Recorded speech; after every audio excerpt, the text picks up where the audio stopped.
کہ اللہ کے راستے میں شہید ہو جانے والے کو جو اللہ کے راستے میں قتل ہو جائیں، سورہ بقرہ میں تو فرمایا انہیں مردہ مت کہو، وَلَا تَقُولُوا لِمَن يُقْتَلُ فِي سَبِيلِ اللَّهِ أَمْوَاتٌ بَلْ أَحْيَاءٌ وَلَٰكِن لَّا تَشْعُرُونَ، وہ تو زندہ ہے لیکن تمہیں ان کا شعور نہیں۔ لیکن سورہ آل عمران کے اندر جو آیت آئی ہے وَلَا تَحْسَبَنَّ الَّذِينَ قُتِلُوا فِي سَبِيلِ اللَّهِ أَمْوَاتًا بَلْ أَحْيَاءٌ عِندَ رَبِّهِمْ يُرْزَقُونَ، ہرگز مت سمجھنا ان کو جو اللہ کی راہ میں قتل ہو جائیں کہ وہ مردہ ہے، وہ زندہ ہے، اپنے رب کے پاس سے رزق پا رہے ہیں۔ تو انہوں نے کہا کہ اللہ تعالیٰ کی راہ میں قتل ہو جانے والوں کو مقتول کہنا ہی نہیں، سمجھنا بھی غلط ہے۔ دل سے بھی بات جو ہے وہ یہ نہیں ہونی چاہیے کہ وہ مردہ ہے بلکہ وہ زندہ ہے، اس شد و مت کے ساتھ وَلَا تَحْسَبَنَّ، ہرگز نہ سمجھنا ان کو جو اللہ کی راہ میں قتل ہو جائیں کہ وہ مردہ ہے، وہ تو زندہ ہے، اپنے رب کے پاس سے رزق پا رہے ہیں۔ اس در میرا ذہن نہیں گیا تھا، میں اس کو تسلیم کر رہا ہوں۔ دوسرے جو شیعہ عالم دین تھے، مجھے ان کا پورا نام مستحضر نہیں ہے، نقوی صاحب، وہ بھی ڈاکٹر بھی ہیں اور عالم دین ہیں، وہ بھی تھے، اور وہ بھی بہت ہی یہ سمجھیے کہ یعنی دلیل کو تسلیم کرنے والے اور بہت ہی معقول انداز میں گفتگو کرنے والے تھے۔ بہرحال جب وہ مذاکرہ شروع ہوا تو سب سے پہلے ڈاکٹر کلب صادق صاحب کو دعوت دی گئی کہ وہ اظہار خیال کریں۔ انہوں نے انہی دو آیتوں کے حوالے سے جو ابھی میں نے بیان کی ہے، ایک نقطہ بھی بیان کیا، کچھ اور باتیں بھی بیان کی۔ اس کے بعد جب میری باری آئی تو میں نے کہا کہ مجھ سے کچھ اور سوال کیا گیا تھا، لیکن میں نے کہا کہ میں پہلے بات وہیں سے شروع کرنا چاہتا ہوں۔ سوال یہ کیا گیا تھا ڈاکٹر کلب صادق سے کہ قرآن کا فلسفہ شہادت کیا ہے۔ تو میں نے کہا جو سوال آپ نے ان سے کیا تھا میں اس کے جواب سے اپنی بات شروع کرنا چاہتا ہوں کہ میرے نزدیک قرآن مجید میں اللہ کی راہ میں قتل ہونے کے لیے لفظ شہادت آیا ہی نہیں۔ حدیث میں ضرور آیا ہے بصیغہ مجہول، فقد استشہدا، اس کی شہادت قبول کر لی گئی یا اس کو شہید بنا لیا گیا، اور اس معنی میں صرف ایک جگہ پر امکان ہے پورے قرآن میں، سورہ آل عمران کی ایک آیت میں وَيَتَّخِذَ مِنْكُمْ شُهَدَاءَ، کہ وہاں اس کے معنی لیے جا سکے مقتول فی سبیل اللہ، باقی کہیں بھی نہیں۔ یہ تو اصل میں کار رسالت کے لیے ایک اصطلاح ہے۔ ہر رسول شاہد بن کر آیا، شہید بن کر آیا، یہاں دنیا میں وہ اپنے عمل سے، اپنے قول سے انفرادی اجتماعی سطح پر حق کی گواہی دیتا رہا، اور قیامت کے دن کھڑے ہو کر پروزیکیوشن وٹنس کی حیثیت سے اپنی قوم کے خلاف گواہی دے گا کہ اللہ میں نے ان کے سامنے تیرا پیغام پہنچا دیا تھا، اب جو کچھ انہوں نے کیا اس کے ذمہ دار یہ ہیں۔ They can't plead ignorance، وہ یہ نہیں کہہ سکتے کہ ہمیں معلوم نہیں تھا، ہمیں بتایا تھا۔ بہرحال اس پر مجھے بڑی خوشی ہوئی جب علامہ نقوی صاحب نے اس نقطے کو بہت سراہا اور انہوں نے تسلیم کیا کہ کچھ دنوں سے مجھے بھی یہ خیال ہو رہا تھا، یعنی یہ کہ یہ کوئی زیادہ پرانا خیال ان کا نہیں تھا۔ انہوں نے فرمایا کچھ دنوں سے مجھے بھی یہ خیال ہو رہا تھا کہ قرآن میں تو یہ لفظ شہید اور شہادت اسمانی میں ہے۔ میرا گمان یہ ہے کہ چونکہ اس موضوع پر میں نے بہت تقریریں کی، سال ہر سال سے تقریریں کر رہا ہوں، قرآن کا فلسفہ شہادت کیا ہے، اور اس کے حوالے سے یہ کہ امت مسلمہ کا کیا فرض منصبی ہے، شہادت علی الناس کی کیا ذمہ داری ہے جو امت مسلمہ پر۔ تو یہ تو میری دعوت قرآنی کے اہم مضامین میں سے ہے، تو ہو سکتا ہے کہ میری ہی کسی تقریر کی کوئی اڑتی ہوئی خبر ان کے کانوں تک پہنچی ہو، واللہ اعلم، لیکن انہوں نے اس نقطے کو سراہا، اور مجھے اللہ کے فضل و کرم سے مجھے اس پر خوشی ہوئی کہ بجائے اس کے کہ وہ اس پر کوئی آرگیومنٹ کرتے، کوئی بحث و تبحیث کرتے، انہوں نے میری اس بات کو تسلیم کیا اور اس کی گویا کہ تائید۔ پھر میں نے عرض کیا کہ جہاں تک خلفاء ثلاثہ کی شہادت کا اور شہادت حسین یا سانحہ کربلا رضی اللہ تعالی عنہم اجمعین کا تعلق ہے، اصل میں اس کو نہیں سمجھ سکتے لوگ جب تک کہ ریولیوشن اور کاؤنٹر ریولیوشن کا فلسفہ سمجھ میں نہ آئے۔ جب کسی ملک میں کسی خطہ ارضی میں کوئی انقلابی تحریک چل رہی ہوتی ہے، ظاہر بات ہے ابتدا میں تو انقلابی لوگ چند ہوتے ہیں، کمزور ہوتے ہیں، ضعیف ہوتے ہیں، ان سے کوئی خطرہ محسوس نہیں ہوتا، لیکن کشاکش کے دوران ایک وقت آ جاتا ہے کہ پھر جو مخالف انقلاب ہیں وہ یہ سمجھ بیٹھتے ہیں، سمجھ جاتے ہیں کہ اب ہماری پیش نہیں جا رہی، اب ہمارا بس نہیں چلے، لہذا سر جھکا دو۔ اسے پنجابی محاورے میں کہا جاتا ہے نیوی پاؤ، اس وقت کو گزارو، اب اس کے بعد پھر کوئی موقع ملا تو دیکھیں گے کہ اس انقلاب کو ہم انڈو کر سکیں، کاؤنٹر ریولوشنری موومنٹس۔ یہ اصل میں فلسفہ سمجھ میں نہ آئے اور ریولوشن کا فلسفہ سمجھ میں نہ آئے تو سیرت النبی سمجھ میں نہیں آ سکتی۔ منہج انقلاب نبوی میری کتاب ہے، اس کو پڑھیے تو سیرت کا وہ تجزیہ آپ کے سامنے آئے گا جو آپ کی آنکھیں کھول دیں گے کہ سیرت کو ہم کیا سمجھتے رہے اور سیرت اصل میں ہے کیا۔ بہرحال یہ کاؤنٹر ریولوشنری موومنٹس تھی کہ جب عرب میں حضور کو فیصلہ کن قوت حاصل ہو تو جو بھی مخالفین تھے انہوں نے سر جھکا لیا، سرنڈر کیا اسلام میں، گویا کہ چھپ گئے اسلام کے لباس۔ لیکن وہ تھے اسی طاق میں کہ پھر کبھی موقع ملے تو پھر ہم اس نظام کو تہو بادہ کرتے تلپٹ کرتے۔ یہ رد عمل سب سے پہلے خود عرب کے اندر پیدا ہوا، کیونکہ مشرکین عرب کو جب سورہ توبہ کی پہلی 6 آیات نازل ہوئی ہیں جن میں الٹیمیٹم دے دیا گیا کہ اب کسی مشرک قبیلے سے کوئی معاہدہ اللہ کا اور اس کے رسول کا نہیں ہوگا، تمہیں 4 مہینے کی مہلت دی جا رہی ہے، یا ایمان لے آؤ اور یا تمہیں قتل کر دیا جائے۔ یہ بہت سخت آیات ہے قرآن کی، سورہ توبہ کی ابتدائی 6 آیات۔ اور حضرت علی رضی اللہ تعالیٰ عنہ کا کہنا یہ ہے کہ اس آپ کو معلوم ہے کہ مصحف میں یہ واحد صورت ہے جس سے پہلے بسم اللہ الرحمن الرحیم نہیں لکھی بھی، آپ کو نظر آتی، باقی 113 صورتوں کے شروع میں بسم اللہ الرحمن الرحیم۔ تو کیا وجہ ہے یہاں کیوں نہیں؟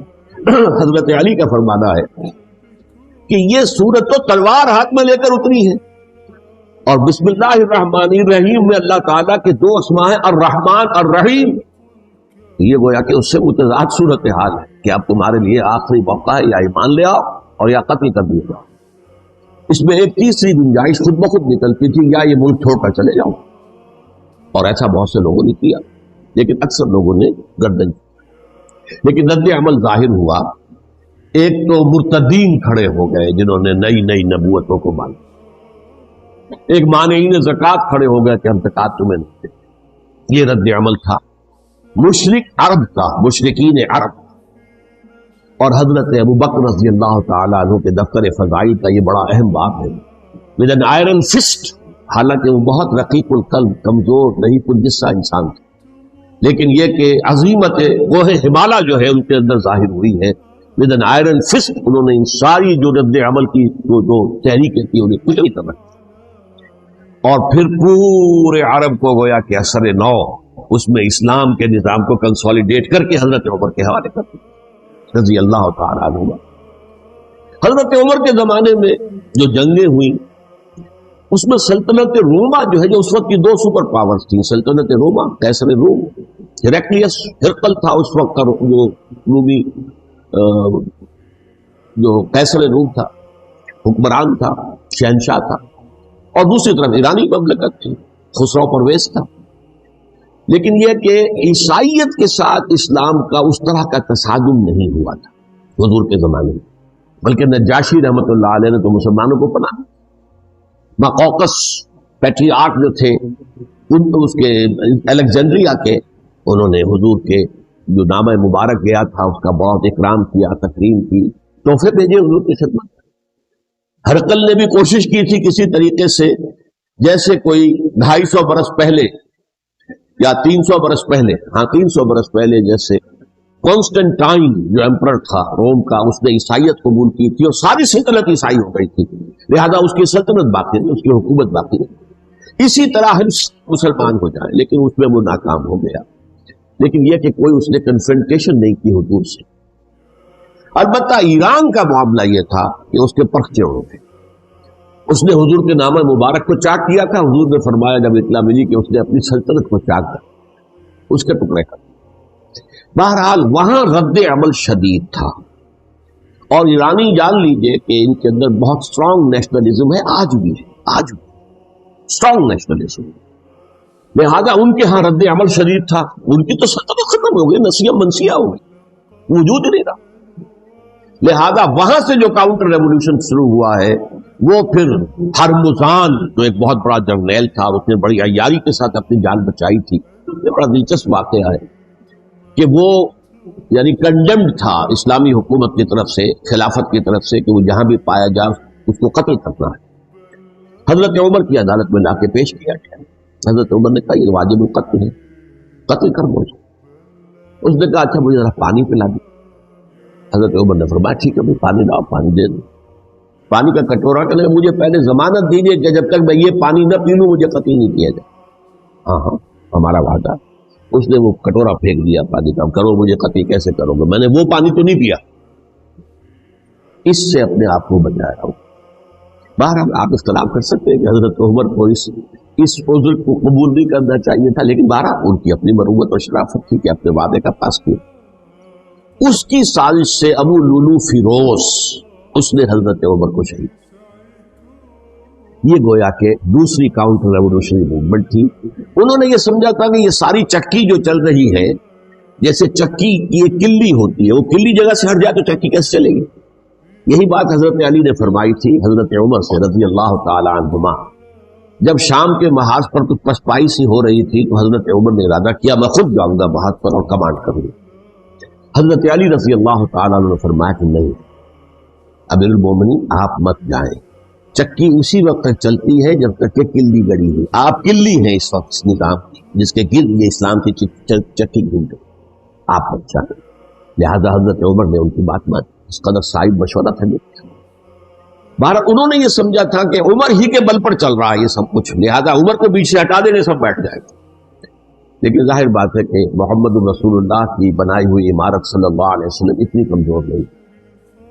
اس کے بعد حضرت عمر کے انتقال کے بعد حضرت عثمان کا انتخاب ہوا، اور حضرت عثمان کے بھی 10 سال پہلے جو ہے وہ بالکل حضرت عمر کی جو دور خلافت ہے اس کے بالکل مشابہ ہے، مماثل.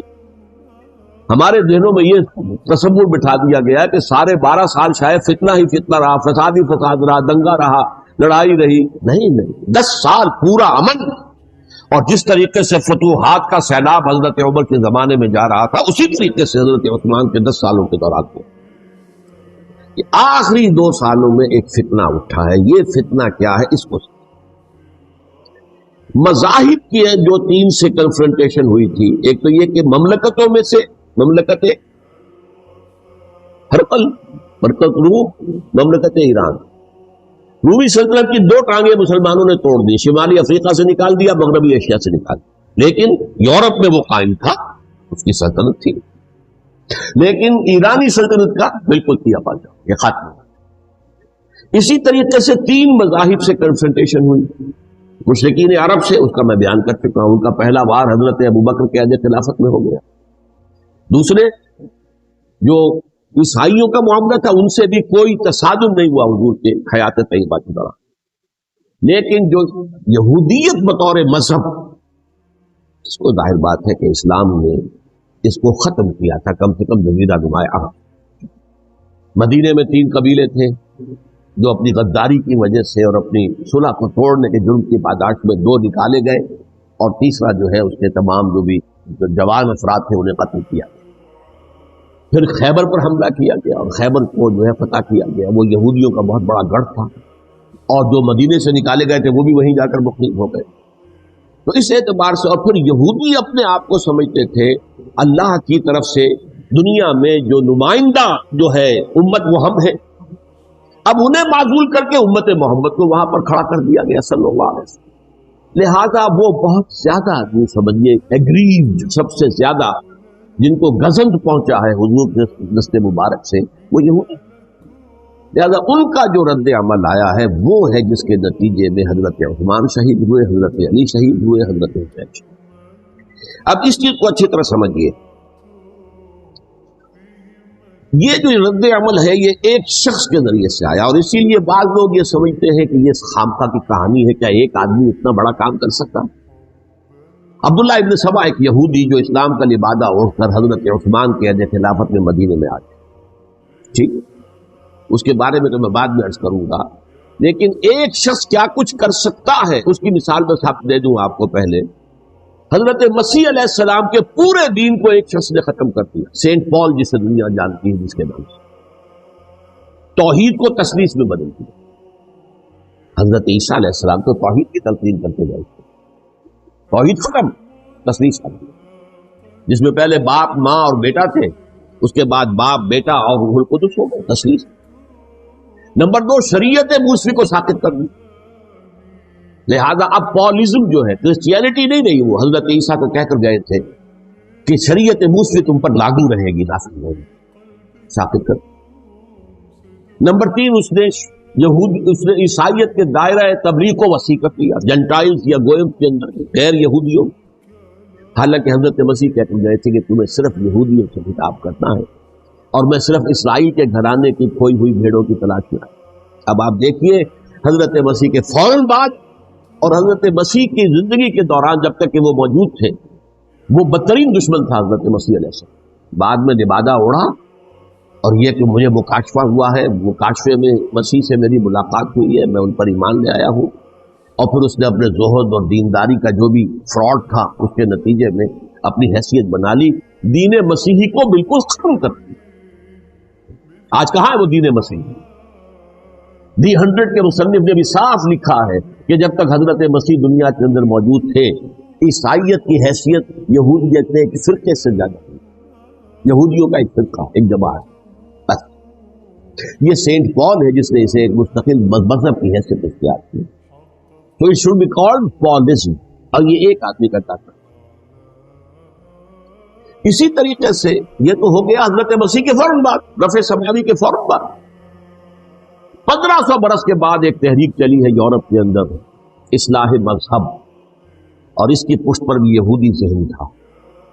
یہودی ذہن نے عیسائیت کو 2 حصوں میں تقسیم کر دیا، کیتھولک اینڈ پروٹیسٹنٹس، اور پروٹیسٹنٹ کو اپنا اعلی کار بنایا۔ یہ ایک علیحدہ مضمون ہے جس میں تفصیل میں نہیں جانا چاہتا، میری کتاب بھی موجود ہے اس موضوع پر، سابقہ اور موجودہ مسلمان امتوں کا ماضی، حال اور مستقبل، اس میں نے تفصیل دیا۔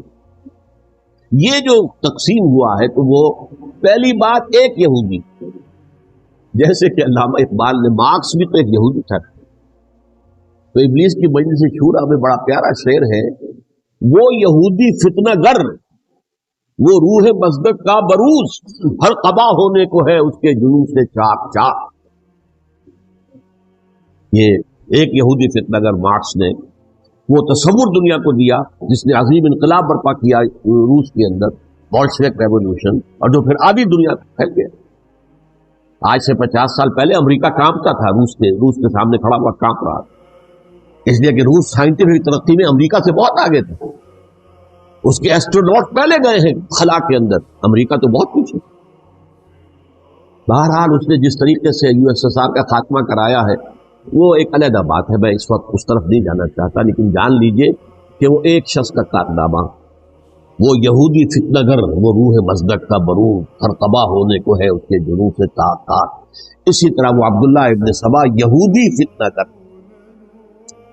آج اہل تشیع میں سے بعض حضرات کہتے ہیں کہ یہ عبداللہ ابن سبا یہ تو افسانوی شخصیت ہے، اس کی حقیقت کوئی تھی نہیں، حالانکہ ان کی اپنی کتاب میں رجال کشی کے اندر اس کا ذکر موجود ہے، اور یہ بھی موجود ہے کہ حضرت علی رضی اللہ تعالیٰ عنہ نے اپنے عہد خلافت میں اسے زندہ جلوایا ہے۔ اس کی وجہ کیا؟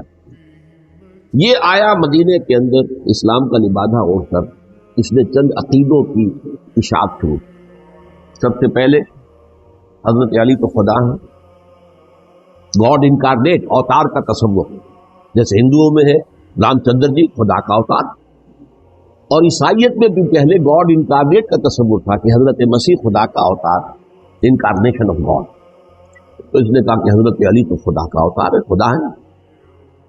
نمبر 2، اس نے کہا کہ ہر نبی کا ایک وصی ہوتا ہے جس کے حق میں وہ وصیت کرتا ہے، تو حضور صلی اللہ علیہ وسلم کے وصی حضرت علی ہے، لہذا خلیفہ تو اول روز سے حضرت علی ہے، حضرت ابو بکر، حضرت عمر، حضرت عثمان، یہ تو غاصب ہے، اور حضرت عثمان کی خلافت تھی اس وقت اور خاص طور پر۔ پھر اس نے جو قبائلی عصبیت تھی اسے بھڑکایا۔ پرانی جو عصبیت چل رہی تھی قریش کے اندر، وہ 2 گھرانے ایک دوسرے کے بدلے مقابل، دیکھیے ایک ہوتا ہے قبیلہ، ایک ہوتا ہے گھرانہ۔ ہمارے پنجاب میں ایک قبیلہ ہے وٹو قبیلہ، اس کے گھرانے بہت سے، مانے کے، لالے کے، سجے کے، چامت کے، یعنی کوئی لالا تھا ان میں سے بڑا، ان کے بیٹے ہو گئے لالے کے، ان کی اولاد، خاندان یہ کہلاتا ہے۔ قبیلہ ہے یہ وٹو قبیلہ، تو قبیلہ تھا قریش، اس میں گھرانے بہت تھے، بنو ہاشم، بنو امیہ، بنو تیم، بنو عدی، یہ بہت سے گھرانے تھے۔ تو چوٹی کے 2 گھرانے جو تھے وہ بنو ہاشم اور بنو امیہ، ان کے درمیان چپلش تھی، مقابلہ، مسابقت۔ اور یہ مسابقت فی الخیر بھی ہوتی تھی. اگر انہوں نے غریبوں کو کھانے کھلائے ہیں تو ہم ان سے بڑھ کر کھلائیں گے, اگر وہ حاجیوں کی خدمت کرتے ہیں تو ہم ان سے بڑھ کر کریں گے. ان کے اندر یہ مسابقت فی الخیر تھی, لیکن چپلش تھی کہ کوئی ہم سے آگے نہ نکل جائے, وہ سمجھتا تھا وہ آگے نہ نکل جائے.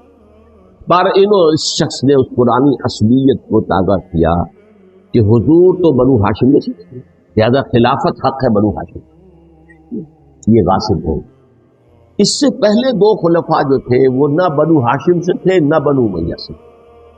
حضرت ابوبکر بنو تیم میں سے تھے, چھوٹا قبیلہ تھا. حضرت عمر بنی عدی میں سے تھے, وہ بھی چھوٹا قبیلہ تھا. یہ حضرت عثمان پہلے خلیفہ جو بنو امیہ میں سے تھے, جن کی پرانی چپکلش بنو ہاشم سے تھی. اب اس کو موقع مل گیا کہ پرانی قبائلی اصلیت رکھا ہے. یہ ہے اصل میں اس فتنے کا پس منظر عبداللہ ابن سبا نے جو آ کر پھیلایا ہے, اور اس کی تفصیل میں اس وقت میں نہیں جا سکتا. کیسے یہ فتنہ پروان چڑھا, کیا انہوں نے اسٹریٹجی اختیار کی, کہ یہ کیا کرتے تھے, گروہ بنا کر بھیجتے تھے لوگوں کو, کوفے میں جاؤ تو وہاں پر دمشق کے گورنر کے خلاف اور مصر کے گورنر کے خلاف الزامات لگاؤ, یہ کیا, وہ غبن کر گیا, وہ یہ کر گیا, وہ خیانت کر رہا ہے, وہ رشتہ داروں کو پال رہا ہے. اور عثمان کے خلاف بھی تقریریں کرو رضی اللہ تعالیٰ عنہ. دمشق میں جاؤ تو کوفے کے گورنر کے خلاف, کیونکہ دمشق کے گورنر کے خلاف بات کرو گے تو لوگوں کو معلوم ہوگا کہ یہ جھوٹ بول رہے ہیں. لیکن یہ کہ وہاں تو تم بات کرو کوفے کے گورنر کے خلاف اور مصر کے گورنر کے خلاف اور حضرت عثمان کے خلاف. مصر میں جاؤ تو بات کرو کوفے کے اور شام کے گورنر کے خلاف اور حضرت عثمان کے خلاف. یہ انہوں نے ایسا اٹھایا, اور اس زمانے میں آپ کو معلوم ہے ذرائع نشر و رسائل تھے نہیں, نہ اس فتنے کی پتہ چل سکا جب تک کہ وہ فتنہ جو ہے پوری طرح برگو بار لا کر تراور درخت نہیں کرتے. اس کے نتیجے میں حضرت عثمان رضی اللہ تعالیٰ عنہ شہید ہوئے, اور خلیفہ پھر حضرت علی رضی اللہ تعالیٰ عنہ کو انہی سوائیوں نے, جنہوں نے گھیراؤ کیا تھا, جنہوں نے حضرت عثمان کو شہید کیا, یہی حضرت علی رضی اللہ تعالیٰ عنہ کے ارد ہوئے. اور حضرت علی رضی اللہ تعالیٰ عنہ بھی نہیں چاہتے تھے خلافت کی بیعت لینا, لیکن آخر کیا وہ امت کو بغیر خلیفہ کے چھوڑ دیں گے؟ حضرت زبیر سے کہا گیا, انہوں نے نہیں مانا, رد کر دی بات. حضرت طلحہ سے کہا گیا, انہوں نے نہیں مانا. حضرت علی سے کہا گیا, اب عشرہ مبشرہ میں سے یہی تو تھے نا, لہذا انہوں نے تسلیم کر دیا, خلافت ہو گئی. لیکن اس کے بعد جو خانہ جنگی ہوئی, اس خانہ جنگی کے نتیجے میں نوٹ کر لیجئے کہ 1,00,000 کے قریب مسلمان ایک دوسرے کی تلواروں اور نیزوں اور برچھیوں اور تیروں سے ہلاک. یہ ہماری تاریخ کا تاریخ ترین باب ہے. 5 سال 4.5 سال حضرت علی کی خلافت میں, اور 6 مہینے حضرت حسن رضی اللہ تعالی. اس سے کیا ہوا کہ ایک طرف اسلام کی جو توسیع ہو رہی تھی, تھمتا نہ تھا کسی سے سیل رواں ہمارا, وہ سیلاب رک گیا. انٹرنل سیبوٹاج ہو گئی نا, اب تو اندر ہی آپس ہی میں اگر دستوں گریبان ہو گئے تو باہر اب کیا توسیع کرتے ہیں, وہ توسیع کا عمل رک گئے. اور یوں سمجھیے کہ جیسے ٹرک اگر کبھی چل رہا ہو, بھرا ہوا ہو, لوڈڈ, اور وہ چڑھائی چڑھ رہا ہو, تو اگر کہیں موشن ٹوٹ جائے, ٹرک کو رکنا پڑے, تو ڈرائیور کے جان پر بن جاتی, اس لیے کہ اس کو دوبارہ سٹارٹ کرنا, اور جبکہ وہ چڑھائی پر ہے, انکلائن پر آسان کا خطرہ ہوتا ہے, وہ پیچھے جو ہے وہ نہ جائے. اور پہاڑی علاقوں میں آپ کو معلوم ہے ذرا پیچھے چلے جانے کا مطلب جو ہے بہت خطرناک جو ہے نتیجہ نکل سکتا. بہرحال حضرت علی رضی اللہ تعالیٰ عنہ نے اپنے خلافت میں ایک کام یہ کیا. اب اس کی کیا مصلحتیں تھیں یہ تو انہی کے علم میں ہوگا, ہم قیاس کر سکتے ہیں, میں اس طرف میں نہیں جانا چاہتا. ابھی تک خلافت کا مرکز تھا مدینہ منورہ, حضرت ابوبکر, حضرت عمر, حضرت عثمان, وہیں جہاں حضور صلی اللہ علیہ وسلم رہے تھے اور جہاں پر کہ حضور مدفون تھے. لیکن حضرت علی نے اپنا مرکز جو ہے وہ کوفہ بنا. اچھا, اس کی ایک ظاہری وجہ یہ سامنے آتی ہے کہ اسلام کا جو پھیلاؤ ہو گیا تھا, وہ سلطنت اتنی وسیع ہو گئی کہ مدینہ منورہ بہت جنوب میں اور بڑے صحرا کو عبور کر کے جانا ہوتا. کوفہ جبکہ ایسی مقام پر تھا کہ جہاں سے مشرقی راستہ جا رہا ہے ایران کو, عراق کے اندر تو ہے وہ شہر کوفہ, اور پھر ایران اور خراسان اور ہندوستان کو راستہ جا رہا ہے, وہیں سے شمال کی طرف جا رہا ہے, شام کی طرف اور ترکی کی طرف, اور وہاں سے پھر یہ کہ مغربی افریقہ کو بھی کنٹرول کرنا, جو شمالی افریقہ کو, وہ بھی آسان. بہرحال حضرت علی نے کوفہ کو اپنا مرکز بنایا اور نتیجہ یہ ہوا کہ سبائیوں کا بھی مرکز وہی بنا، چونکہ انہوں نے اپنے آپ کو گردا گرد رکھا حضرت علی کے رضی اللہ تعالی۔ اب ظاہر بات ہے کسی پرٹیکولر پرسن کے خلاف تو کوئی مقدمہ موجود تھا نہیں، بلکہ جب جنگ جمل ہو رہی تھی، ابھی جنگ نہیں ہوئی تھی، حضرت عائشہ، حضرت طلحہ، حضرت زبیر وہ لے کر آئے تھے لشکر اس مطالبے کے لیے کہ حضرت عثمان کے قاتلوں کو سزا دی جائے، قصاص لیا جائے۔ حضرت علی رضی اللہ تعالیٰ عنہ سے گفت و شنید ہو رہی تھی، حضرت علی جو ہے اس پر آمادہ ہو گئے کہ ٹھیک ہے میں جو بھی قاتلین عثمان ہیں ان کو گرفتار کر کے سزا دوں گا۔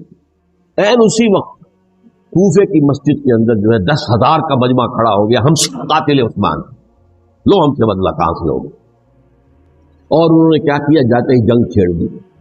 جب چھڑ جائے تو یا مرو یا مارو، اس کے علاوہ تو کوئی چارہ کہاں ہوتا ہی۔ ایک رات میں 10,000 مسلمان شہید ہوئے، جن میں 2 عشرہ مبشرہ میں سے حضرت زبیر اور حضرت طلحہ رضی اللہ تعالی۔ تو یہ صورت تھی، سبائیوں نے گھیراؤ کیا حضرت علی کا رضی اللہ۔ حضرت معاویہ دعوے دار نہیں تھے خلافت کے قطعاً نہیں، ان کا صرف ایک دعویٰ تھا اور وہ یہ تھا کہ عثمان کے قاتلوں کو گرفتار کرو یا خود سزا دو یا ہمارے حوالے کرو، ہم اس سے قصاص لیں گے۔ یہ کہ قبیلہ بنو امیہ کا تھا اور حضرت ابی معاویہ بنو امیہ میں سے، تو ایک خاندانی طور پر جو ہے ہم قصاص لیں گے ان سے جنہوں نے قتل کیا حضرت عثمان۔ لیکن یہاں ظاہر بات ہے کہ حضرت علی رضی اللہ تعالیٰ عنہ کی طرف سے مطالبہ یہ ہوتا تھا تم پہلے میری بیعت کرو، میرے ہاتھ مضبوط کرو تاکہ میں ان کے خلاف کوئی اقدام کر سکوں۔ لیکن انہیں یہ اندازہ تھا کہ اگر میں نے بیعت کی تو ظاہر بات ہے کہ حضرت علی تک پہنچنے سے پہلے پہلے مجھے گردن اڑا دیں گے، اس لیے کہ سبائی جو ہے وہ آپ کو گھیرے ہوئے۔ بہرحال ایک عجیب الجھاؤ، ایک ڈائلیما تھا جس کی وجہ سے یہ جنگ چلتی رہی، اور حضرت علی رضی اللہ تعالیٰ عنہ کو انہی کے شیعان علی ہی کے اندر سے وہ جماعت علیحدہ ہوئی تھی جس کو ہم خوارج کے نام سے جانتے ہیں، اور ایک خارجی ملک ابن ملجم ہی نے حضرت علی کو شہید کیا رضی اللہ تعالیٰ۔ پھر حضرت حسن رضی اللہ تعالیٰ عنہ، اب دیکھیے کس قدر صحیح بات تھی جو حضرت علی رضی اللہ تعالیٰ عنہ نے فرمائی جب ان سے کہا گیا کہ کیا ہم آپ کے بیٹے حسن کے ہاتھ پر بیعت کر لیں رضی اللہ تعالیٰ عنہ۔ فرمایا نہ میں تمہیں اس کا حکم دیتا ہوں نہ میں اس سے روکتا ہوں، یہ تمہارا معاملہ ہے، امرہم شورا بینہم، تم اپنے باہمی مشورے سے جو فیصلہ کرو گے ٹھیک ہے، میں نہ حکم دیتا ہوں نہ روکتا ہوں۔ اس کا کیا مطلب؟ باپ کے بعد بیٹے کی خلافت ہرگز حرام نہیں ہے، ورنہ کہتے کیسے ہو سکتا میرا بیٹا، نہیں یہ نہیں کہا۔ حضرت عمر سے بھی کہا گیا تھا کہ اپنے بیٹے کو نامزد کر دیں، عبداللہ ابن عمر، تو انہوں نے جواب میں کیا کہا، اسے تو طلاق دینی بھی نہیں آتی۔ انہوں نے اپنی کسی زوجہ کو طلاق دی تھی اور اس میں جو صحیح ترین طریقہ ہے وہ اختیار نہیں کیا، انہیں طلاق دینی تک نہیں آتی تو میں اسے خلیفہ بنا۔ یہ نہیں کہا تھا کہ باپ کے بعد بیٹا خلیفہ نہیں ہوتا، یہ تو نہیں، کہیں حرام نہیں، نہ کتاب و سنت میں، نہ کوئی حدیث ہے، نہ کہیں قرآن میں۔ تو حضرت علی نے بھی فرمایا رضی اللہ تعالیٰ، نہ میں روکتا ہوں نہ حکم دیتا ہوں، یہ تمہارا اپنا معاملہ ہے۔ بہرحال حضرت حسن رضی اللہ تعالیٰ عنہ نے حضرت امیر معاویہ سے صلح کر لی، خلافت ان کو نکل کر۔ دیکھیے میں حضرت ابوبکر، حضرت عمر، حضرت عثمان، حضرت علی کے ساتھ حضرت حسن کے دور خلافت کو بھی خلافت راشدہ سے سنا، اور تبھی 30 سال پورے ہوتے ہیں اس حدیث کے مطابق کہ حضور نے فرمایا خلافت 30 برس رہے گی پھر ملوک میں جائے۔ تو حضرت حسن کا بہت بڑا کارنامہ یہ ہے کہ خانہ جنگی کا دروازہ بند گیا، اور یہ پیشن گوئی تھی حضور کی صلی اللہ علیہ وسلم حضرت حسن کی، جب بچے تھے حضور کے انتقال سے پہلے، میرا یہ بیٹا مسلمانوں کے 2 گروہوں میں صلح کرائے، یہ حضور کا پیشن گوئی، اور وہ پیشن گوئی حضرت حسن کے علم میں بھی ہوگی یقین۔ بہرحال انہوں نے صلح کی حضرت امیر معاویہ کے ساتھ رضی اللہ تعالیٰ عنہ، خلافت ان کے حوالے کر دی، اور کچھ شرائط تھیں طے ہو گئی، اللہ نے خیر سمجھا۔ حضور کی تو یہ پیشن گوئی جو ہے صحیح ثابت ہوئی کہ میرا یہ بیٹا مسلمانوں کے 2 بڑے گروہوں کے درمیان صلح کرا، اور سبائیوں نے انہیں تانے دیے، یا عار المومنین، اے مومنوں کے لیے موجب عار، موجب شرم، تم نے بزدلی دکھائی، تم نے امیر معاویہ کو خلیفہ تسلیم کر دیا، تم نے بزدلی دکھائی، معاذ اللہ ثم معاذ اللہ ثم معاذ اللہ۔ اب میں کچھ باتیں حضرت امیر معاویہ کے بارے میں کہنا چاہتا ہوں۔ اس لیے کہ وہاں اس میں میں نے حضرت معاویہ کے بارے میں یہ تو بہت حدمت کے ساتھ کہا تھا، اور میں اب بھی پر قائم ہوں اور پوری طریقے سے قائم ہوں، میرا مستقل موقف یہی ہے کہ حضرت معاویہ رضی اللہ تعالیٰ عنہ کے دور خلافت کو ہم خلافت راستہ میں شامل نہیں سمجھتے، اہل سنت میں سے کوئی بھی نہیں سمجھتا، لیکن اس کے ساتھ میں نے حضرت امیر معاویہ کے کچھ مناقب بھی بیان کیے تاکہ پلڑا جو ہے ترازو کا اس کے دونوں پلڑے سامنے، لیکن یہ کہ وہ حصہ میرے اس بیان کا نکال ختم کر دیا کہ یہ میں نہیں جانتا کہ اس میں کیا مصلحت دیکھی گئی ہے، اس میں تو کسی کے لیے کوئی معاملہ ایسا نہیں تھا کسی کے جذبات کو جو ہے وہ ٹھیس پہنچانے والا، کیونکہ میں نے کہا وہ خلیفہ راشد نہیں تھے، صاف میں نے کہا، بلکہ وہ دور ملوکیت کا آغاز ان سے ہو گیا، بلکہ جب ایک صاحب نے یہ کہا کہ کربلا کے بعد سے دور ملوکیت آ رہی تھی تو میں نے کہا نہیں جناب، دور ملوکیت تو 20 سال پہلے کبھی شروع ہوئی، حضرت امیر معاویہ کے بھی 20 سال میں وہ دور ملوکیت کے شمار ہیں، انہیں کسر العرب بھی کہا گیا، عرب کے کسرا جو شہنشاہ ایران کا خطاب تھا، حضرت معاویہ رضی اللہ تعالیٰ عنہ کو کسر العرب کہا گیا، عرب کا کسرا ہی۔ لیکن دوسری طرف یہ ہے کہ وہ صحابی رسول رضی اللہ حضور کے برادر نسبتی بھی، حضور کے سالے ہیں، ان کی ہمشیرہ ام حبیبہ حضور کی زوجہ محترمہ ام المومنین ام حبیبہ رضی اللہ تعالی، پھر کس قدر معتمد علیہ تھے حضور کے کہ کاتبان وحی میں شامل تھے، وحی کی کتابت کرنے والے چند لوگ تھے جنہیں کہ حضور کہتے تھے کہ اب یہ آیت لکھ لو، ان میں سے ایک میرے وہاں رضی اللہ۔ تو بڑے توازن کی ضرورت ہے۔ دیکھیے صحابہ کرام کا جہاں تک تعلق ہے، اہل سنت کا موقف یہ ہے کہ صحابہ تو کلہم عدول، صحابہ سب کے سب نیک نیت ہے، اور ان کی روایت جو ہے قبول کی جائے گی، رد نہیں کی جائے گی، ان پر کوئی جرح و تعدیل نہیں ہوگی، اس لیے کہ ان کا تزکیہ محمد رسول اللہ صلی اللہ علیہ وسلم نے کیا۔ لہذا یہ تو ہو سکتا ہے کہ کسی صحابی سے کوئی خطا ہوگی، لیکن وہ خطا اجتہادی ہوگی، نیت کی خطا نہیں، نیت کی غلطی نہیں۔ اگر کسی صحابی کی نیت پر حملہ کیا جائے تو یہ اصل میں طعن ہے، حملہ ہے حضور پر کہ وہ تربیت دے نہیں سکے اپنے ساتھیوں کو، معاذ اللہ ثم معاذ اللہ ثم، وہ تزکیہ کر ہی نہیں سکے۔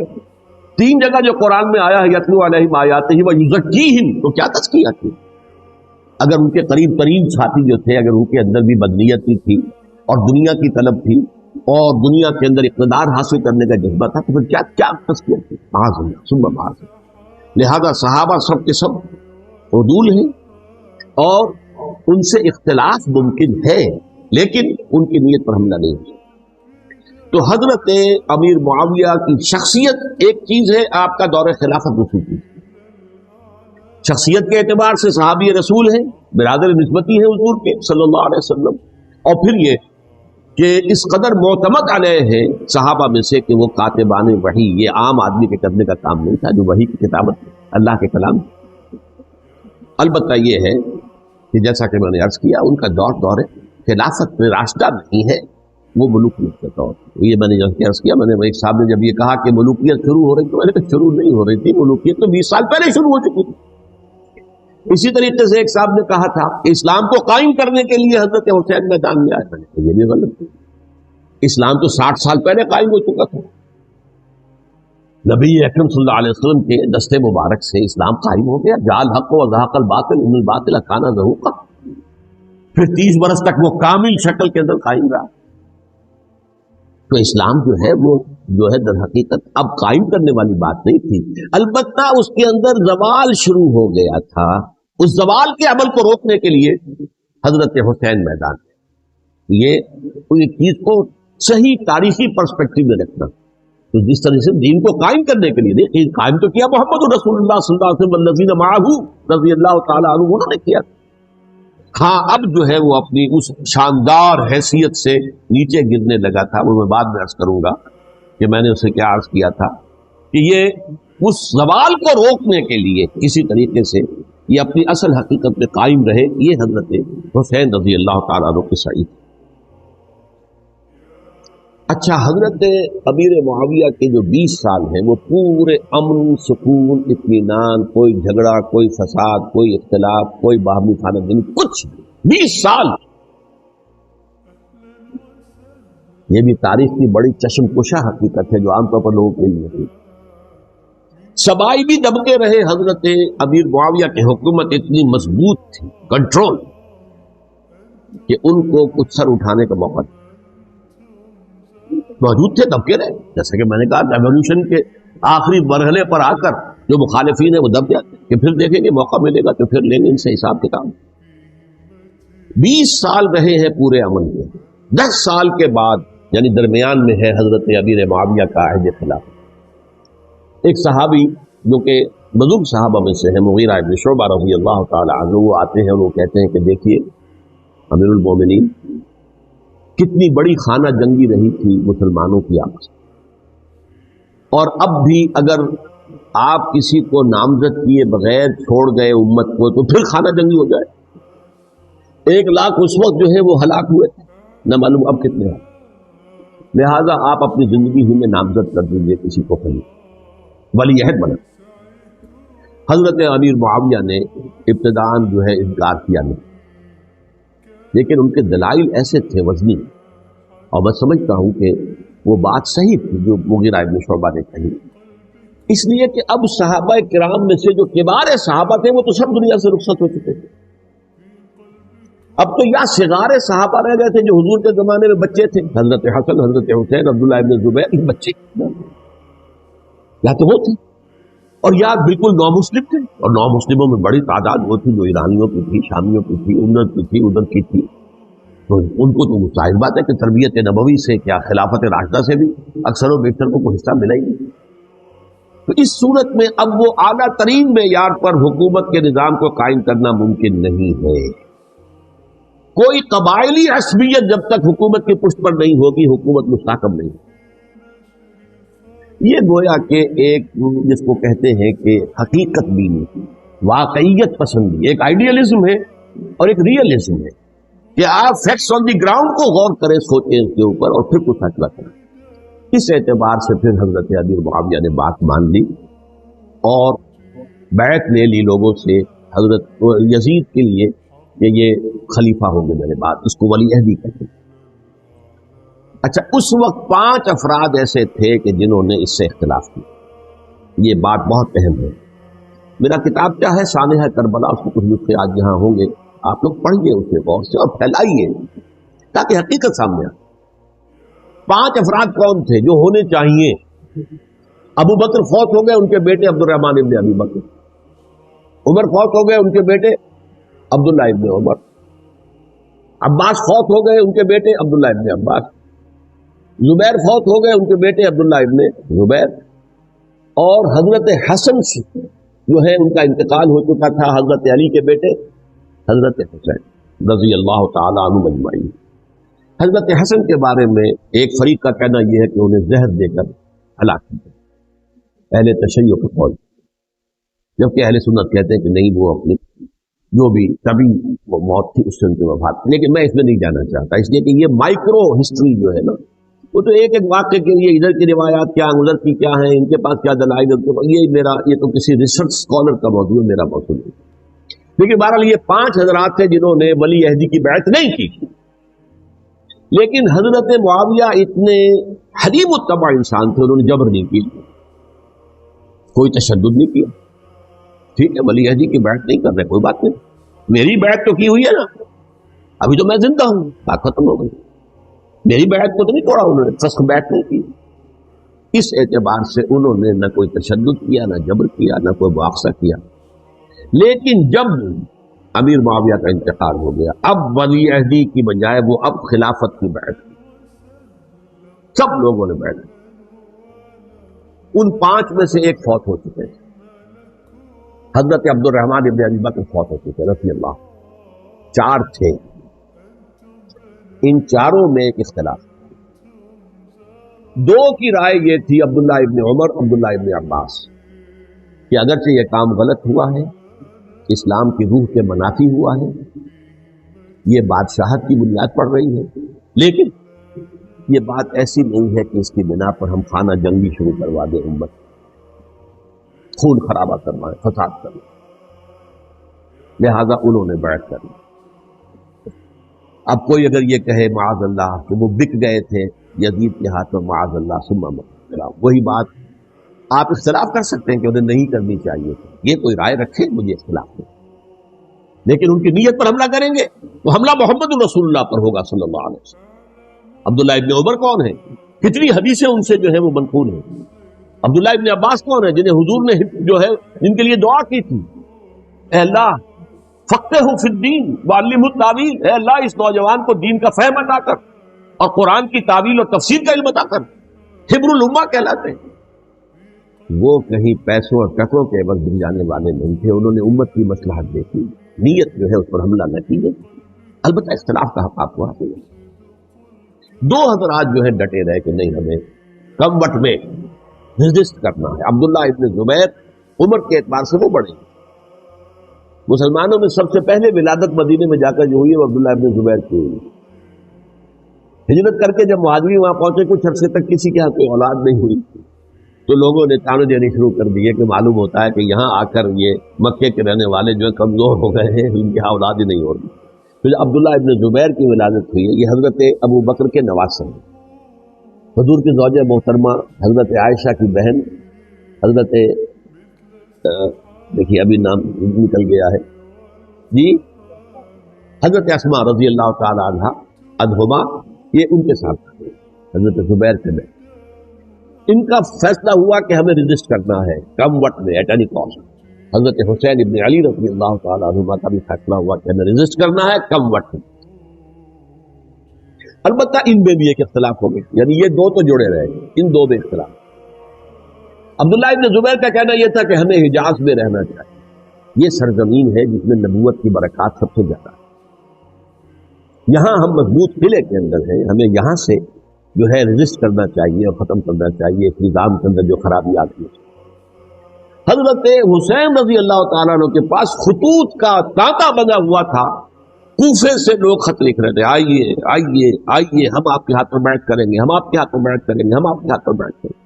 یہی وہ کوفہ جو حضرت علی کا دارالخلافہ رہا اور جو پھر سبائیت کا گڑھ بن گیا. چنانچہ حضرت حسین نے حضرت مسلم بن عقیل کو بھیجا وہاں پر کہ میرے نمائندے کی حیثیت سے جا کر وہاں پر بیعت لو. 10-12 ہزار افراد نے بیعت کی. لیکن اس کے بعد یزید کی طرف سے گورنر بنا کے بھیجا گیا ابن زیاد کو.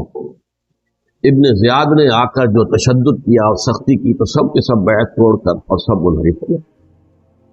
مخلصین تو وہ تھے نہیں، الکوفی لایوفی، کوفی جو ہے وہ تو کوئی وعدہ وفا کرنے والا ہوتا ہی نہیں. بیعت توڑ، فمن نقص فانما ينقص على نفسه، بیعت کے بعد بیعت توڑ دینا بہت بڑا گناہ، توڑ دینا. ادھر اطلاع مل گئی حضرت حسین کو، چل چکے تھے وہ راستے میں تھے کہ وہاں تو مسلم بن عقیل شہید ہو گئے اور سب لوگوں نے بیعت توڑ. اب واپس جانا چاہتے تھے لیکن مسلم بن عقیل کے بیٹے جو ہے اڑ گئے. یہ عرب کی اپنی ایک جو ہے پرانی ان کی حمیت اور ان کا قبائلی نظام کہ اب ہم اپنے والد کے خون کا قصاص لیے بغیر نہیں جائیں. حضرت حسین رضی اللہ تعالیٰ عنہ کی مروت اور شرافت، یہ میرا ساتھ دینے کے لیے آئے تھے، اب میں ان کا ساتھ نہ دوں تو یہ تو شرافت اور مروت کے خلاف ہے. خاص سے چلو چلتے. وہاں جا کر بھی عین اپنے میدان کے اندر بھی حضرت حسین رضی اللہ تعالیٰ عنہ نے 3 چیزیں پیش کی ان کوفیوں کے لشکر کے خلاف. سب سے بڑا لشکر کے اندر سب سے بڑے تو کوفی تھے جنہوں نے بیعتیں کی ہوئی تھی حضرت حسین کے ساتھ. دیکھو مجھے جانے دو واپس حجاز کی طرف، یا مجھے سرحدوں پر بھیج دو تاکہ میں کافروں کے ساتھ جنگ کرتے ہوئے اپنی جان دے دوں، یا مجھے یزید کے پاس جانے دو، میں اپنا معاملہ اس سے طے کر لوں. لیکن کوفیوں کو یہ گوارا نہیں. اگر یہ یزید کے پاس پہنچ گئے تو ہمارا کچا چٹھا بیان کر دیں گے کہ مجھے تو ان لوگوں نے برگلا کر بلایا تھا. اس لیے کہ دیکھیے حضرت امیر معاویہ کے 20 سالوں کے دوران میں بتا چکا ہوں ان کی حکومت اتنی مستحکم تھی کہ اس کے خلاف کوئی فتنہ اٹھانا ممکن نہیں تھا. اب کیونکہ چینج اوور ہوا تھا، اور چینج اوور میں آپ کو معلوم ہوتا ہے کہ ایک جس کو کہتے ہیں every thing is in the melting پاٹ، ابھی تو یہ درمیان کے اندر معاملہ ہے تو انہیں موقع ملا. سر اٹھایا حضرت حسین رضی اللہ تعالیٰ عنہ کو، جو خطوط لکھے جس کے کہ تھیلے کے تھیلے اور بوریوں کی بوریاں بھری ہوئی حضرت حسین کے ساتھ تھی، وہ کہا کہ آئیے ہم آپ کو بیٹھ کریں گے، انہوں نے نہیں مانا۔ اور اصل میں حضرت حسین کے قاتل وہ کوفی، وہ منافق جنہوں نے بیٹھ کر کے بیعت توڑی، اور اب وہ آ گئے کہ اگر یہ حسین رضی اللہ تعالیٰ عنہ بچ کر کہیں یزید کے پاس پہنچ گئے تو پھر ہمارا کچا چٹھا جو ہے وہ سامنے آ جائے گا اور ہماری پھر شامت۔ لہذا انہوں نے قتل کیا حضرت حسین کو رضی اللہ۔ ایک بات جو علامہ ڈاکٹر قلب صادق نے فرمائی، اور میرے علم میں یہ بات پہلے نہیں تھی، وہ یہ کہ حضرت حسین کے قتل کا فتویٰ ایک بہت بڑے مفتی نے دیا۔ یہ بات بھی ذرا سمجھ لیجیے، حضرت حسین رضی اللہ تعالیٰ عنہ کے قتل کا فتویٰ ایک بہت بڑے مفتی نے دیا۔ کیوں دیا تھا؟ اس لیے کہ حضور کی احادیث موجود ہے کہ جب ایک شخص کی ایک خلیفہ کی بیعت ہو جائے تو دوسرا اگر کھڑا ہو تو اسے قتل کرے، کھلی حدیث۔ اسی لیے ایک بہت بڑے مفسر بھی ہیں، فقیہ بھی ہیں، قاضی ابن العربی رحمۃ اللہ، ایک ابن عربی ہیں الف لام کے بغیر، ابن عربی، وہ بہت بڑے صوفی ہیں، فلسفی ہیں، اندلس میں ہیں۔ یہ قاضی ابن العربی ہیں جنہوں نے قرآن کی ایک تفسیر لکھی ہے اس اعتبار سے کہ صرف ان آیات کی تفسیر جن سے کہ فقہی احکام جو ہے ان کا استنباط ہے۔ یہ دو تفسیریں اس طور سے لکھی گئی ہیں قرآن مجید کی، احکام القرآن ان کا نام ہے دونوں کا، جن میں سے ایک جو ہے قاضی ابن العربی کی ہے، ان کا ایک جملہ نقل ہوتا ہے، قتل الحسین بسیف جدہ، حسین قتل ہو گئے اپنے ہی نانا کی تلوار سے۔ وہ تلوار کیا تھی؟ جب کسی کی بیعت ہو چکی ہو پھر کوئی کھڑا ہو مدعی خلافت، میرے نزدیک حضرت حسین مدعی خلافت نہیں، یہ بات اس وقت سامنے لوگوں کے نہیں ہے، بلکہ حکومت نے یہ باور کرا دیا کہ یہ تو باغی ہے، یہ مدعی ہے خلافت کے، انہوں نے تو دعویٰ نہیں کیا خلافت، وہ تو صرف اس عمل کو روکنے کے لیے میدان میں آئے۔ اور اس بات کو اچھی طرح سمجھ لیجئے کہ اس وقت تک یہ جو تصور آج ہمارے پاس ہے کہ ریاست علیحدہ ہے، حکومت علیحدہ ہے، state of Pakistan, we are loyal to the state of Pakistan, ہم ریاست پاکستان کے وفادار ہیں، گورنمنٹ آف پاکستان کے وفادار نہیں ہیں، we are not loyal to the government. Government تو کبھی بے نظیر کی تھی، ہم اس کے خلاف تحریک چلا رہے تھے، یا کبھی کسی اور کی تھی اس کے خلاف تحریک چل رہی ہے، یا کبھی ضیاء الحق کی تھی اس کے خلاف تحریک چل رہی ہے۔ گورنمنٹ کو بدلنا تو عوام کا حق ہے، آج اس وقت نہیں تھا، اس وقت ریاست اور حکومت کا کوئی فرق نہیں، لہذا جو حکومت سے اختلاف کرے گویا کہ باغی ہے۔ یہ ہے اصل میں وہ پیچیدہ مسئلہ کہ کیوں کسی مفتی نے فتویٰ دے دیا، اس لیے کہ اس وقت تک ریاست اور حکومت کا فرق واضح نہیں تھا دنیا پر۔ یہ تو ابھی کوئی 100-150 سال کی بات ہے کہ آج ہمارا جو پولیٹیکل سائنس کا ایولیوشن ہوا ہے وہ اسٹیج تک پہنچ گیا ہے کہ اسٹیٹ علیحدہ ہے، حکومت علیحدہ۔ حکومت تو اسٹیٹ کے 3 آرگنز میں سے ایک آرگن ہے، ایڈمنسٹریشن حکومت کی ہے، جوڈیشری ہے اور لیجسلیچر ہے، 3 آرگنز ہیں بڑے بڑے، ان میں سے ایک۔ تو حکومت کو بدلنا تو عوام کا حق ہے، چاہے وہ ووٹ کے ذریعے بدلیں، چاہے ایجیٹیشن، اگر پرامن ایجیٹیشن ہے اس سے حکومت کو بدلنے کا حق حاصل ہے دستوری طور پر ہر ایک پاس۔ اس وقت یہ نہیں تھا، لہذا صورتحال یہ بن گئی کہ حکومت وقت نے باور کرا دیا مسلمانوں کو، ورنہ سوچئے نواسۂ رسول کو قتل کرنا کوئی آسان کام، آخر سب کلمہ گو تھے کہ نہیں؟ کلمہ گو تھے اور حضور سے عقیدت و محبت میں کبھی، لیکن یہ کہ فتویٰ اگر ایک بہت بڑے مفتی کا جو کہ حضرت علامہ ڈاکٹر قلب صادق صاحب نے فرمایا، مجھے اس مفتی کا نام بھی معلوم ہے، ایک مفتی ہی کا فتویٰ تھا وہ، جس کے بنا پر اب ان لوگوں نے حضرت حسین کو قتل کیا، اور یہی وجہ ہے کہ انہوں نے پھر خیموں کو بھی آگ لگا بھائی۔ حالانکہ دیکھیے اگر دشمنی کا انتقام ہوتا تو حضرت علی بن حسین جو بیمار تھے، جو بعد میں زین العابدین رحمت اللہ علیہ کے نام سے پھر یہ اہل تشیع کے چوتھے امام معصوم ہیں، حضرت علی، حضرت حسن، حضرت حسین، اور پھر حضرت علی بن حسین زین العابدین رحمت اللہ، کیا ان کو بھی قتل کر دیتے؟ حضرت حسین کی نسل ہی ختم ہو جاتی، لیکن نہیں۔ آگ کیوں لگائی؟ آگ اس لیے لگائی کہ وہ جو ڈاکومنٹری پروف ہے ہماری غداری کا یزید کے خلاف حضرت حسین کو جو ہم نے دعوت دی، وہ جو ڈاکومنٹری پروف خطوط کی شکل میں موجود ہے وہ ختم ہوتا ہے. That's why. اس کے لیے انہوں نے خیموں میں آ. بہرحال یہ ہے تاریخی پس منظر. یہ اسی سبائی فتنے کا تسلسل ہے جس نے سب سے پہلے حضرت عثمان کی جان لی رضی اللہ تعالیٰ. 5 سال تک مسلمانوں میں خانہ جنگی رکھی. حضرت علی کو پھر شہید کیا اور اس کے بعد جو ہے 20 سال حضرت امیر معاویہ کے تو سر نہیں اٹھا سکے. لیکن پھر جب ایک چینج اوور ہو رہا تھا تو اس وقت انہوں نے موقع غنیمت سمجھا کہ اب کھڑے ہو جاؤ اور اب دوبارہ ایک فتنہ جو ہے اس کو امت کے اندر پیدا کر. اچھا, اس معاملے میں ایک بات جو میں نے وہاں کہی کہ ہمارے ہاں شاعرانہ جو مبالغہ آمیزی ہے, یہ میری گفتگو کا حصہ انہوں نے حذف کر دیا. اور میں نے ایک سنی شاعر, بہت بڑے عالم, جن کے حوالے سے آج بھی میری تقریر ہوگی خالد دینا ہال میں, مولانا محمد علی جوہر کے ایک شعر کے حوالے سے کہا کہ قتل حسین اصل میں مرگ یزید ہے, اسلام زندہ ہوتا ہے ہر کربلا کے بعد. میں نے کہا بالکل محمل شعر ہے, اسلام مرا ہی نہیں تھا, زندہ ہونے کا کیا سوال. اور اگر کسی درجے میں مزمحل یا زخمی ہوا تھا تو وہ تو رہا, کربلا کے بعد بھی رہا, یزید کی حکومت بھی رہی, بنو امیہ کی حکومت بھی چلی. وہ تو دل تو نہیں. یہ کیا کہہ رہے ہیں, اسلام زندہ ہوتا ہے کربلا کے بعد. اسلام مرا نہیں. جیسے میں نے یہ کہا کہ ملوکیت جو ہے وہ اب شروع نہیں ہوئی, ملوکیت تو 20 برس پہلے شروع ہو چکی تھی حضرت امیر معاویہ کی. لیکن ظاہر بات ہے کہ حضرت حسن نے, حضرت حسین نے اس کو قبول کیا, اور حضرت حسین نے تو پھر 10 سال تک ولی عہدی جو تھی چاہے بیعت نہیں کی لیکن اس کے خلاف میدان میں آ کر چیلنج تو نہیں کیا. اس اعتبار سے یہ معاملہ جو ہے اسلام زندہ ہوتا ہے کربلا کے بعد, یہ بے تکی بات ہے. ہاں, حضرت شاہ اسماعیل شہید رحمۃ اللہ علیہ کی اگر میں تشبیہ کو تمثیل کے سامنے رکھوں تو اسلام کی عمارت 6 منزلہ ہے, 6ٹی منزل ٹاپ کی وہ گر گئی, 5 منزلیں انٹیکٹ تھیں, اسلام مرا نہیں تھا. عدالت میں شریعت کے مطابق فیصلے ہو رہے تھے, قاضی تھے, مفتی تھے, شریعت نافذ تھی, اسلام کیا مرا تھا. جبکہ خود کہہ رہے ہیں علامہ کلب صادق کے ایک مفتی کے فتوے سے ہی حضرت حسین کو قتل کیا گیا. اب وہ مفتی کی رائے, اس کی بدنیتی ہو, جو بھی ہو, وہ جانے, اللہ جانے. لیکن عام مسلمان کیا کریں.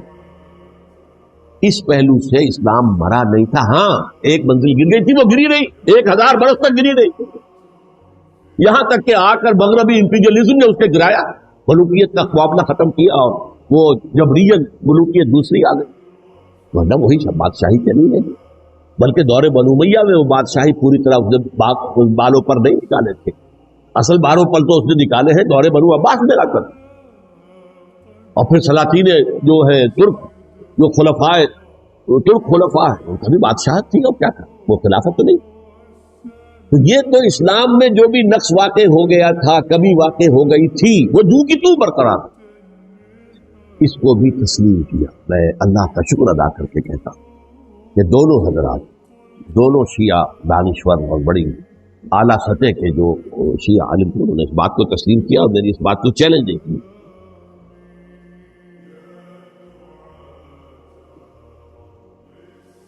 اصل میں تیسری بات میں نے یہ کہی کہ دیکھیے حضرت حسین رضی اللہ تعالی عنہ کی اس شہادت کے بعد, اس کے بعد واقعہ حرہ بھی ہوا, جو واقع کربلا سے بھی بعض اعتبارات سے زیادہ بھیانک اور زیادہ گھناؤنا واقعہ بنو امیہ کی تاریخ ہے, جس کو لوگ جانتے ہی نہیں. مدینہ کے کچھ لوگوں نے بغاوت کی اور انہوں نے اس کے خلاف فوج بھیجی, اور فوج کو جو مدینہ فتح کر لیا, 3 دن کے لیے حلال کر دیا, جو چاہو کرو, یہاں جسے چاہو مارو, جسے چاہو لوٹو, جس کا گھر چاہو برباد کرو, جس عورت کو چاہو ریپ کرو.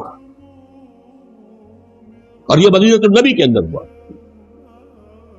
تو کاٹ کھانے والی ملوکیت کے اندر بہت سے واقع.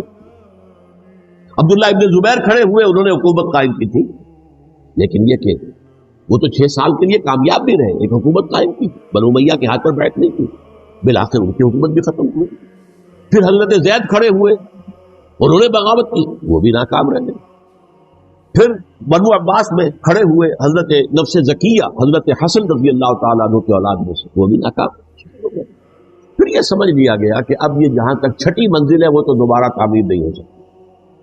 یہ تو جس کی لاٹھی اس کی بھینس, جس کے پاس طاقت ہوگی اس کی حکومت ہے. جس کا قبیلہ زیادہ قوی ہوگا، جس قبیلے میں زیادہ عصبیت ہو، مضبوط ہوگا، متحد ہوگا، طاقتور ہوگا، اسی کی حکومت ہوگی. البتہ اس کے نیچے لوگوں کے اخلاق کی اصلاح کرو. صوفیاء کرام نے وہ کام اپنے ذمے لیا، اور بالکل وہی کام ہے کہ جو ائمہ اہل بیت کرتے رہے.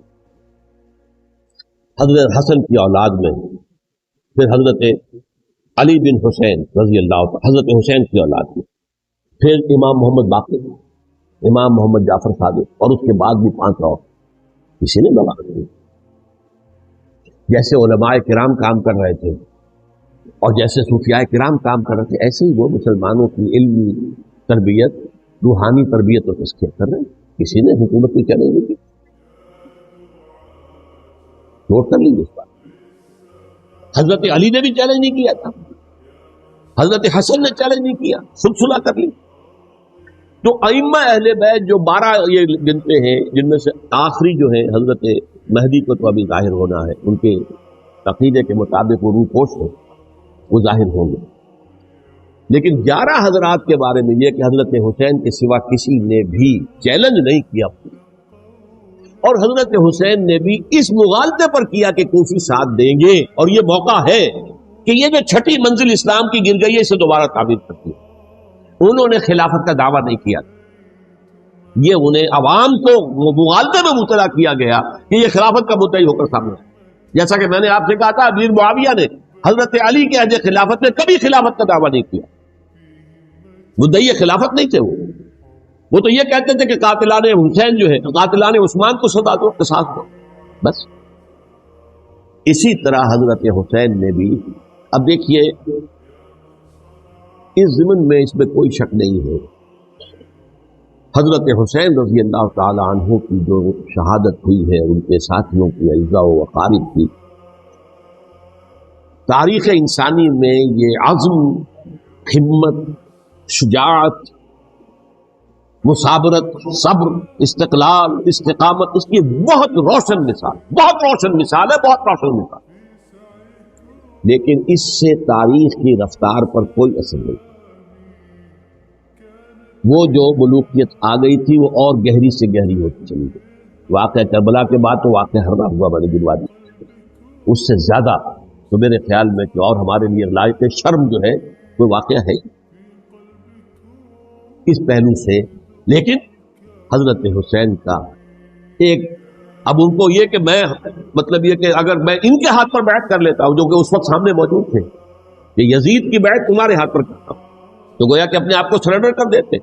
وہی خطرہ جو امیر معاویہ کو تھا کہ مجھے وہ تو پہنچنے بھی نہیں دیں گے علی تک رضی اللہ تعالیٰ عنہ، اور مجھے پہلے ہی شہید کر دیں گے. یہی خطرہ حسین کو تھا رضی اللہ تعالیٰ عنہ کہ مجھے یزید تک پہنچنے نہیں دیں گے، پہلے ہی قتل کر دیں گے. اور ویسے بھی یہ ایک شرافت، مروت اور حمیت اور غیرت اور عزت نفس کا تقاضا بھی کہ بھائی معاملہ ہے یزید کا، میرا مجھے وہاں جانے دو، اللہ اللہ خیر سے. یو کین اسکورٹ می، میرے دائیں بائیں چلو تاکہ میں کہیں اور بھاگ نہ جاؤں تمہارے خیال میں، مجھے وہاں پہنچا دو، میں وہاں پہ جا کر سے معاملہ کر لوں. لیکن انہوں نے قتل کی. اصل قاتلان کوفی وہی سبا کی. البتہ یہ ہے کہ اس واقعے کی جو یادگار ہے اس میں کوئی شک نہیں کہ اس نے مسلمانوں میں سے ایک گروہ کے دل میں قربانی اور شہادت کا جذبہ بہت پیدا کیا، اس میں کوئی شک نہیں. اور جس طریقے سے کہ عاشورہ محرم میں یاد منائی جاتی ہے، جس طریقے سے اس نے اہل تشیع کے اندر قربانی کا جذبہ بے انتہا پیدا کیا. اگرچہ وہ جذبہ بروئے کار نہیں آتا، اس لیے کہ ان کے ہاں یہ عقیدہ ہے، یہ طے ہے کہ جب تک حضرت مہدی ظاہر نہیں ہوں گے ہم کسی کے خلاف بغاوت نہیں کریں. یہ پوری تاریخ میں ان کا معاملہ رہا، تمام جو ہے ائمہ اہل بیت کا معاملہ رہا.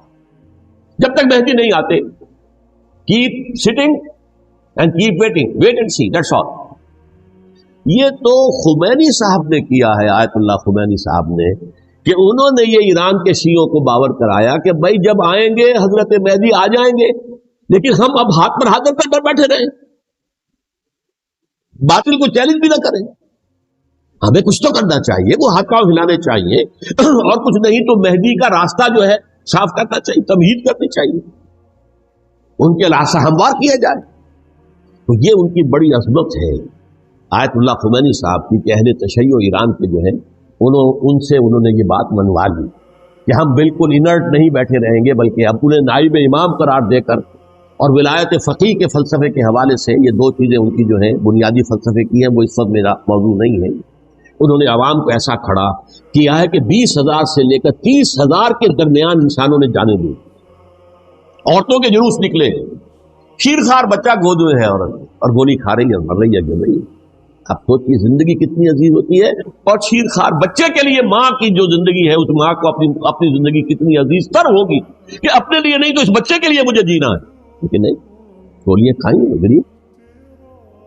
یہ جذبہ انہی میں ہے۔ واقعہ یہ ہے کہ اہل سنت کے اندر یہ جذبہ نہ ہونے کے بعد، یہ میں واشگاف الفاظ ہوں، پورے عالم اسلام میں صرف شیعہ ایران ایسا نکلا ہے کہ جس نے بادشاہت کا خاتمہ کیا، باقی سعودی عرب میں بادشاہت بیٹھی ہوئی ہے، مل کر بیٹھی، اربوں ڈالر کا ایک ایک محل بنتا ہے ان بادشاہوں کا، اور سنی سن کوئی حرکت نہیں۔ وہ تو اب جو حرکت ہو رہی ہے وہ اینٹی امریکن حرکت ہے جو ہو رہی ہے، تو در حقیقت وہ مسئلہ بالکل دوسرا ہے جو اس وقت ہو رہا ہے، لیکن یہ کہ عالم اسلام میں کوئی تحریک ایسے نہیں ہے۔ یہ اہل تشیع ہے جو بالکل استثنائی بات ہے کہ انہوں نے جو ہے ایسا بادشاہ جس کو کہا جاتا تھا کہ اس کا جو اسلحہ خانہ ہے وہ ایشیا میں سب سے بڑا اسلحہ خانہ ہے، جو 2500 سالہ پرانی جو ایک عظمت تھی ایران کی، اس کو دوبارہ تازہ اور زندہ کرنا چاہتا تھا۔ 2500 سالہ برسی اس نے منائی تھی، اس کے لیے ایک شہر آباد کیا تھا کہ خسرو یا سائرس یا ذوالقرنین قرآن مجید کی اصطلاح میں اس کی یادگار بنائی، اور وہ سوچ رہا تھا کہ وہی عظمت دوبارہ ایران کی ہوگی جو کہ خسرو کے زمانے میں، جس کا قرآن مجید میں سورہ کہف کے اندر ذکر ہے، مشرقی فتوحات، مغربی فتوحات، شمالی فتوحات۔ تو وہ بادشاہ کو بھاگنا پڑا ہوا قربان کی وجہ سے۔ تو یہ جو ہے واقعہ کربلا نے، اس میں کوئی شک نہیں ہے کہ ایک ایسی مشعل روشن کی ہے جس کو کہ ہر شخص کو دیکھنا چاہیے۔ یہ بھی انسان، جیسے کہ اقبال نے ایک شعر کہا تھا غالب کے لیے، فکر انسان پر تیری ہستی سے یہ روشن ہوا ہے، پرے برغ تخیل کی رسائی تاک ہو جا۔ تو فکر انسان پر حضرت حسین کی قربانی سے یہ واضح ہوا ہے کہ انسان کس حد تک جا سکتا ہے قربانی دینے کے لیے اپنے کسی مقصد کے۔ مقصد ان کا جو تھا، میں نے اسی لیے آیت پڑھی تھی، معاذ اللہ ثم معاذ اللہ۔ میں ایک آخری بات جو کہہ رہا ہوں وہ نوٹ کر لیجیے، ایک خاص انتہائی نقطۂ نظر کے عام کیے جانے کی وجہ سے سنیوں میں بھی ایک انتہائی رد عمل پیدا ہوا، ایکسٹریم رائٹسٹ سنی۔ اگر ایک طرف سے حملہ کیا گیا ہے حضرت عثمان کی نیت پر، ان کو خیانت کا الزام لگایا گیا، ان پر اقربا پروری کا الزام لگایا گیا، حضرت ابو موسیٰ شریف پر خیانت اور غداری کا الزام لگایا گیا، یہ ساری چیزیں اگر صحابہ کرام کے اوپر ہوئی، امیر معاویہ پر، امیر اور عمرو بن العاص پر، تو جواب میں کچھ لوگ کھڑے ہو گئے، حضرت علی وہ اقتدار کے طالب تھے، معاذ اللہ ثم معاذ اللہ ثم معاذ۔ یہ اہل سنت کا موقف ہے۔ حضرت حسین اقتدار کے طالب تھے، ہرگز نہیں، ہرگز نہیں، ہرگز۔ وہی اصول جو میں نے بتایا تھا سب کے لیے لاگو رہے گا، وہ امیر معاویہ کے لیے ہے تو حضرت علی کے لیے بھی، حضرت حسین کے لیے بھی۔ یہ نیک نیت ہے، آپ ان کی کسی رائے سے اختلاف کر سکتے ہیں لیکن ان کی نیت پر حملہ نہیں کریں گے۔ نیت پر حملہ کریں گے آپ کا ایمان بالرسالت جو ہے وہ مجروح ہو جائے گا۔ یہ رسول کے ساتھ ہے، رسول نے ان کا تذکیہ کیا، یتلو علیہم آیاتہ ویزکیہم، اس کا سارا عمل محمد کا کیا ہوا صلی اللہ علیہ وسلم۔ تو صحابی کے معاملے میں یہ ہمارے ہاں ان کو اہل سنت جو ہیں، جو معتدل مزاج کے، اور اکثریت ان کی، یہ تو چند لوگ ہیں، ذرا قلم چلا لیتے ہیں تو ان کی بہت سی چھوٹی چھوٹی کتابیں بھی شائع ہو گئی ہیں بہت، لیکن انہیں اہل سنت نے قرار دیا ناسبی یا خارجی، جیسے خوارج نے کہا تھا حضرت علی بھی کافر ہیں اور حضرت امیر معاویہ بھی کافر ہیں، حضرت عمرو بن العاص بھی کافر ہیں، معاذ اللہ ثم معاذ اللہ۔ ایسے ہی کچھ لوگ حضرت حسین پر بھی الزام لگاتے ہیں کہ اقتدار کی حوث و طلب کے اندر انہوں نے یہ سارا سفر کیا تھا، اور بس یہ ہے کہ وہ جو بازی تھی وہ ہاتھ گئے، اللہ اللہ فیصلہ، اس سے آگے کیا ہے باب، معاذ اللہ ثم معاذ۔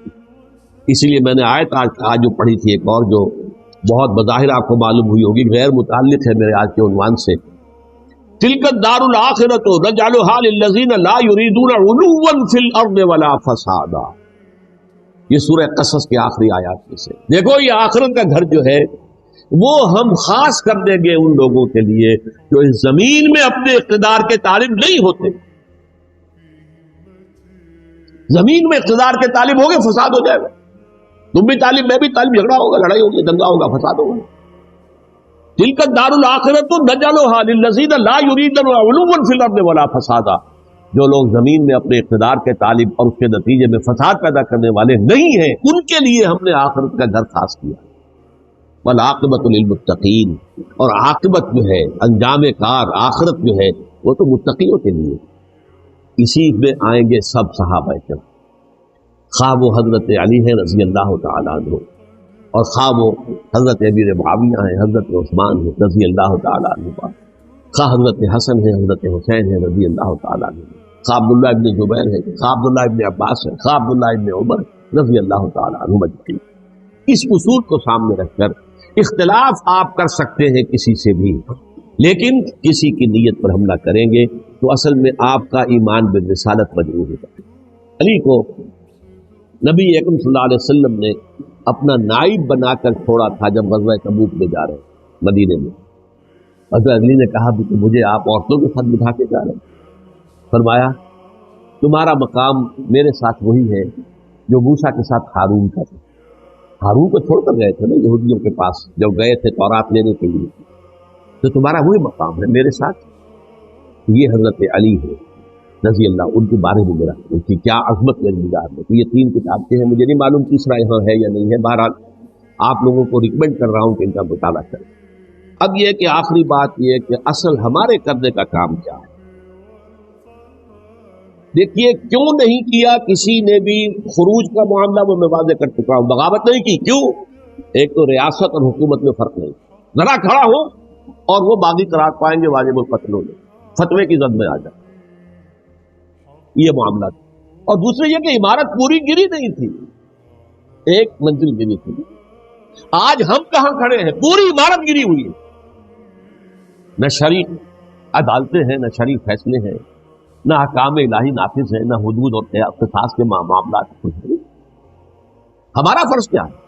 حضرت حسین کی مدح کرتے رہیے، تعریف کرتے رہیے، صحابہ کرام کی مدح کرتے رہیے، مدح صحابہ، اس کے لیے مجلسیں قائم ہو رہی.